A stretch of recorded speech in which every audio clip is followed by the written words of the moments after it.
all I could hear is, "Oh my God, what in the," and people were just like, "Dude, what is wrong with you?"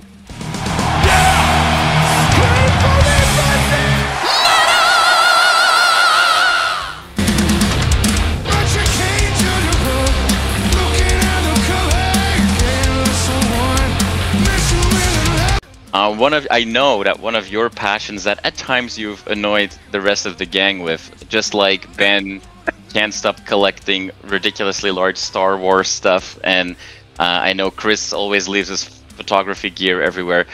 I've heard that you've claimed sometimes a little bit too much space in the bus with antiques you find on the road. Is that still a compulsive problem in your life now that you've been able to catch up from 2 years of not touring under COVID? Like, you've been on the road a lot. Does that mean that you had to build an extra shed on the farm to put a lot of extra memorabilia? So, okay, so that's a great question. We all four have our things we collect and our hobbies. So it's funny. The number one thing that comes to mind, probably the funniest story about me gathering junk on the road, and I'll dumpster dive, don't put it past me. One time I bought an antique concert bass drum on the road, and it was 38 inches or 42 inches in circumference. So to give everybody a perspective, what I use on my drum kit has over the years, the biggest has been 26. I use a 22 now, like still rud size now. I used to use the 26 bottom, but yeah. So I found this guy. We were in West Virginia, and I was on the like Facebook Marketplace or Craigslist or whatever, and this guy had this like orchestral bass drum, and I was like, he didn't want hardly anything for it. He was like, "Man, I just want to get rid of it. It's taking up too much space." And I was like, "Sure." So I hit him up, and he met me, brought the drum to the show, and this is a monster bass drum. It's one of the bass drums you strike with the mallet, in an ensemble of doing music. So I get it, and I'm like, where am I going to put this? Because our trailer, that goes behind the bus was stacked to the ceiling, so I couldn't put it there.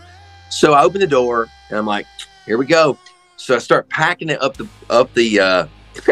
doorway, and all I could hear is, "Oh my God, what in the," and people were just like, "Dude, what is wrong with you?"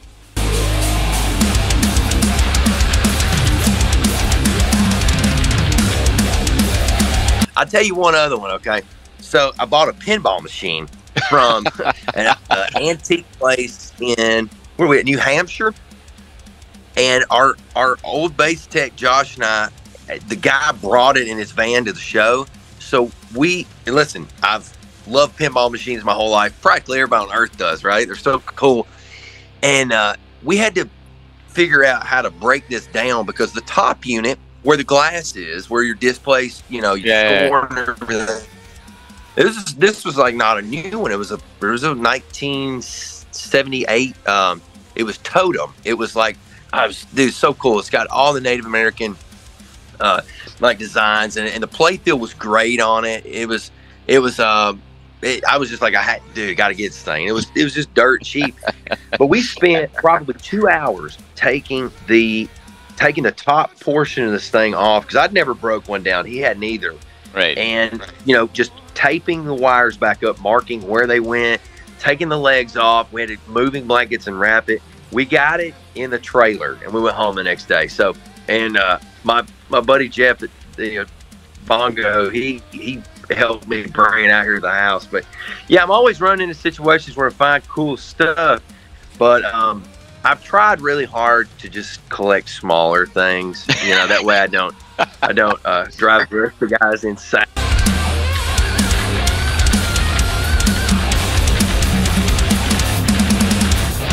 You are awesome for watching this video. Click right here to see more content like it, and subscribe to the channel.